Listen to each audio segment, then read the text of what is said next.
Selamat Raya ya, selamat Hari Batin. Tak boleh. Belajar orang pandai tau. Dia pergi K score yang nak 9A tau. Kalau dapat 9A bagi hadiah lagi tau. Ya.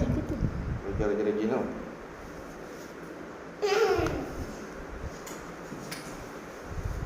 Terima kasih. Tak cakap apa-apa pun. Janji ke tak tu? Terima kasih. Orang pandai tak? Cuma dekat ibu ayah tak? Dia pandai tau. Ya tak tahu lah cakap. Kasih salam ayah dia je. Tak salam ibu. Tu ibu. Sini. Cakap apa? Juga. Selamat Hari Raya. Mak Azrael Batin Azrael saya Batin. marah. Dia Lagi banyak apa? salah dengan ibu ayah. Banyak salah tak dengan ibu ayah? Ibu saya Hana. Hana? Itu je. Dia mau cakap ibu ayah tau. Ibu ke? Bagi pandai tau. Sayang ibu. Sayang ibu ayah tak? Ada orang yang feeling lebih tu nampak tu. Apa ni? Kenapa ni cakap apa? Jangan berebut. Cakap apa? Selamat Hari Raya. Selamat Hari Raya. Selamat Hari Batin. Kena rajin belajar. Rajin di sekolah. Kena cakap ibu ayah tau.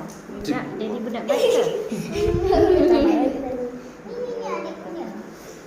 Minta maaf sama kakak. Hei.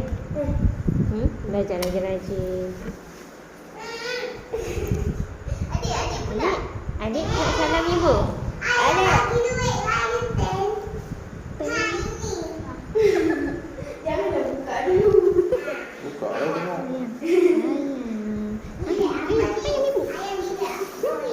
Nah, adik punya. Dia kata adik.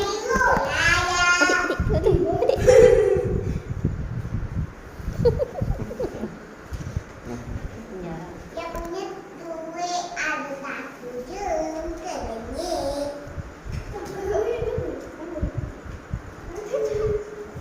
Dia punya tak sama macam Nanan. Dia sama duit. Tak sama. Anak tengok duit Anan. Warna apa? Ibu, adik. Duit raya ni.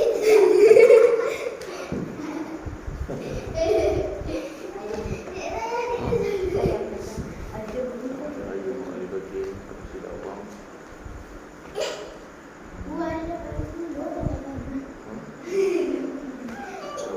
Macam ke tau.